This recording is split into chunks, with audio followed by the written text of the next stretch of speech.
Hey everyone, Pat Mesiti here, coming at you a little bit of a different scenario. As you can see, I've pulled over here.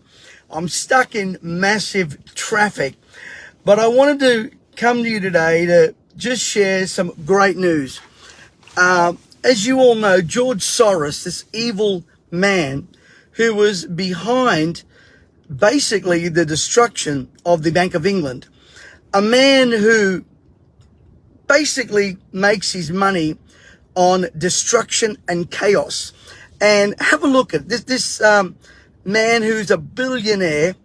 When the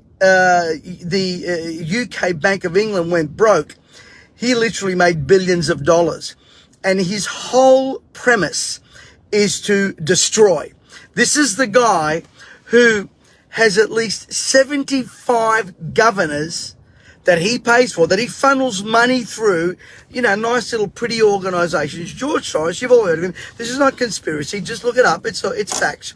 George Soros's patsy, Andrew Warren, the man that arrested my friend Rodney Howard-Browne. Andrew Warren, who would basically not prosecute criminals who shoot and murder, but had the audacity to arrest one of my friends, Rodney Howard-Browne. Today, Governor DeSantis fired him. Finally, a politician in America takes a stand against Soros and says, we're not having this. We're not having this. And someone's saying they can't hear me. There's no sound. If you can hear me, can you hear me? Just give me a yes if you can, or not too sure what's going on there. And yeah, well, obviously people can hear me, so might be from your end there. But this is amazing news, because finally someone stands up to these people and says, we're not doing that. And good on Governor DeSantis. This man who makes Christian ministers out to be evil. This man, Andrew Warren, who refused to enforce the law in the United States because Soros is a man that creates chaos and destruction. This is the guy that was behind a lot of the BLM stuff. All of a sudden, bricks turn up everywhere. All kinds of stuff is happening. Weapons arrive, all kinds of stuff. This guy that funds things like Antifa, finally a leader gets up there and says, you know what? We're not bound to your patsies and to your muppets and puppets. They're gone. And good on Governor DeSantis for doing that. In other news today, Biden, I don't know what it is with Biden. Seriously, Biden finally admits that he's the vice president. In a gaffe that he's done again. He keeps making the same gaffe, so I'm thinking this is not a gaffe. He's mentioned Kamala, or Kamala, whatever her name is. Don't call her Kamal, because I respect Kamal over here in Australia. And 4 times he's called Kamala Harris president. Today, in a Zoom call, he called himself, he said he can't get a brand new Corvette because while he's vice president. I don't believe that's an accident. Now, people can put that down to, he's just old, he's senile. Let me tell you something. You and I are not dumb. You and I are not dumb. And what I want to ask to all these leaders, who owns you? Good friend and a man that I highly respect, Senator Alex Haddock, is really pushing hard for our leaders, our government leaders like Albanese, Penny Wong, all the Greens, all the Teals. Well, we know the Teals are all funded by, the billionaire there. And we all know their agenda. It's interesting how many billionaires want to fund governments to put policies in place. And then they say that they are independents. Not true. They're lying through their back teeth. You know it. I know it. God knows it. Everyone knows it. Albanese knows it. And sadly, what I think we ought to demand as Australians is, who's paying you? I think these politicians should be like rugby league players or footy players or whoever, or basketball players. Put your sponsor on your suit so we know who owns you. I think it was Robin Williams that said politicians ought to put their sponsors on their clothing so we know who owns them.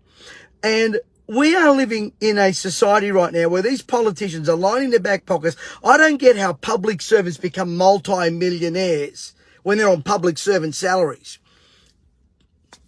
Think about that. Easier to criticize than Donald Trump. But this man, Donald Trump made his money outside of politics. But these politicians out there need to start disclosing who owns them. And while I'm at it, it seems to me that unelected officials, such as the Soroses of our world, the Schwabs of our world, are dictating to our politicians how to run. So we might elect people, but they direct people. They are directing them. Our former Prime Minister is the same. Still got no time for Morrison. I'm still annoyed at him because what he's done, he put the Liberal Party in a position where it's going to take one heck of an effort for them to even come back. Peter Dutton the other day looked to me like a defeated foe. And I think Peter's a stronger man than that. And with all due respect to him, I think he needs to start taking it to these guys rather than sitting there and remaining quiet. Either that or the media aren't reporting it. But we need to be fully aware of who owns what.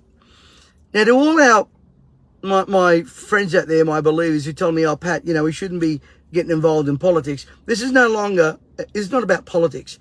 This is an issue of right and wrong, good versus evil. And last night, I was privy to hear a great presenter, a great Baptist minister, young Baptist minister, great guy up there in Logan, a young guy by the name of Tom Ford. Brilliant young man. And he spoke about lordship. And the reason why the Romans persecuted the Christians in the first century was over that word Lord. Because the writers of the gospel weren't talking about my Lord. They were saying Jesus Christ is Lord. That means he's Lord over government. That means he's Lord over all. As a matter of fact, Romans 13, that so many people quote to me about submitting to government, what Paul was saying in that epistle was, hey, you are subject to the lordship. And the issue that the Romans had, they didn't care how many gods you had. They didn't care how many gods you believed in.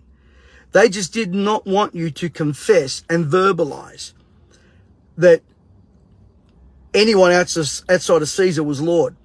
And that was the issue that got them persecuted and martyred. And I believe it's time for all of us to understand that there's a higher authority than the governments in the land. What they're doing to our country right now, what they're doing to our farmers, what they're doing to our economy, what they're doing to our weather, what they're doing, yes, I said weather, what they're doing to all our climate. And to think that you can change the weather by throwing money at it. I mean, seriously. They're ruining economy. They're ruining our farmers. They want to control and manufacture everything, even though the Greens probably won't let them manufacture anything because it goes against their policy. So what are they aiming for? They're aiming for the spirit of Antichrist to control our economy, to control our food supply, to control what we own and don't own. You say, Pat, what's that got to do with this Soros thing? What's it got to do with what's happening now in our country? It all has a trail. It all has a trail. And the trail is this, that a lot of these deletes, I don't like to call them elites, the deletes that want to delete us, delete our economy, delete our food supplies, delete our freedom of religion, freedom of faith, regardless of what religion, regardless of what faith you have or don't have. These people are all about control, and they're all about controlling you. Soros, Schwab, Adam Bandt, what a moron. What an absolute moron. What a moron to defend that ridiculous senator getting up there with her little fist in the air, making out that she's someone, and then calling the Queen a colonialist. She didn't even know as a senator that you got to actually repeat that pledge verbatim. That's how dumb and arrogant these people are. They don't even know what office they're standing for, what they represent. They just want to push their agendas. And you and I need to fight against these agendas. We're in for a long fight here in Australia. With that in mind, on Sunday morning, I'm going to be speaking on Snatched. One of the, if not the most significant event that will happen in history. Snatched.